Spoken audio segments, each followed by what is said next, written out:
Hello everyone, welcome to my YouTube channel. আজি মই আপোনালোকৰ আগত লৈ আহিছোঁ মাছ ফুলকবি আৰু সৰু আলুৰ সৈতে মাছ বনাইছিলোঁ। তো এয়া উপকৰণ লৈছোঁ।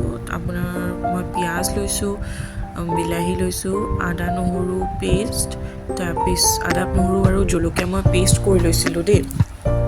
পেষ্ট কৰাৰ তাৰপিছত ধনিয়া অলপমান জিৰা আৰু শুকান জলকীয়া পেষ্ট বনাই কিনে মছলাটো ৰেডি কৰি লৈছোঁ। এয়া ফুলকবি আৰু আলু, সৰু আলু ফাৰ্ষ্টতে মই বইল কৰি লৈছিলোঁ, গৰম পানী অলপ নিমখ দি পিনে বইল কৰি কিনে এইখিনি ওলাই লৈছোঁ দেই। তাৰপিছত মাছ আপোনালোকে দেখিলেই মাছটো ভাজিলোঁ, সেইটো বাৰু চবেই জানে মাছটো ভাজি ল'ব লাগে। তো মাছটো ভাজিলোঁ, তাৰপিছত এতিয়া ফুলকবি আৰু সৰু আলু এনেকৈ হালধি আৰু নিমখ দি পিনে ভাজি আছোঁ। আপোনালোকে যদি ডাইৰেক্ট বনাব বিচাৰে ডাইৰেক্টো বনাব পাৰে, মই এনেকৈ বনাওঁ মানে। তাৰপিছত অকণমান তেল বেছি হৈছিল কাৰণে অলপ ওলাই পিনে তাতে পাঁচফোৰণ আৰু পিঁয়াজ দি পিনে পিঁয়াজটো অলপ ৰঙচুৱা হোৱালৈকে ভাজিম। ভাজাৰ পিছত আপোনাৰ আদা নহৰু পেষ্ট যোনটো মই পিচি থৈছিলোঁ, আদা নহৰু আৰু জলকীয়াৰ সেইটো পেষ্টটো মই দি দিলোঁ। দিয়াৰ পিছত তাতে অকণমান নিমখ দিছিলোঁ দেই ভাজি থাকোঁতে।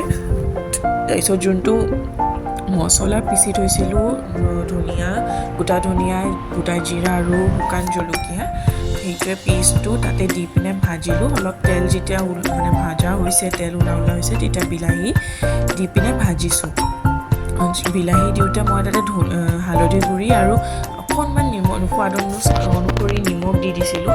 তাৰপিছত যেতিয়া অলপ ভাজা হৈছিলে পানী দি পিনে অলপ ভাজি ল'লোঁ আৰু ভাজা হোৱাৰ পিছত ফুলকবি আৰু আলু যোনটো আছিলে, সেইটো ভাজি থোৱা আলু আৰু ফুলকবি, সেইটো সৰু আলু, সেইটো তাতে দি পিনে ভাল কৰি ভাজি ল'ম একেলগে মছলাৰ সৈতে।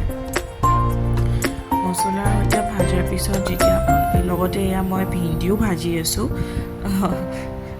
তাৰপিছত এয়া যে আমাৰ অলপ ভাজা হওঁ অৱস্থাত হৈছে, তেল ওলাইছে। এতিয়া মই পানীখিনি দি দিম। এই আপোনাৰ চৰিয়াটোত যোনটো মানে তেল আছিলে ভাজি থোৱা ফুলকবি আৰু আলু থোৱা, সেইটোতে পানী দি পিনে তাতে আকৌ ভাজিটোত দি দিলোঁ।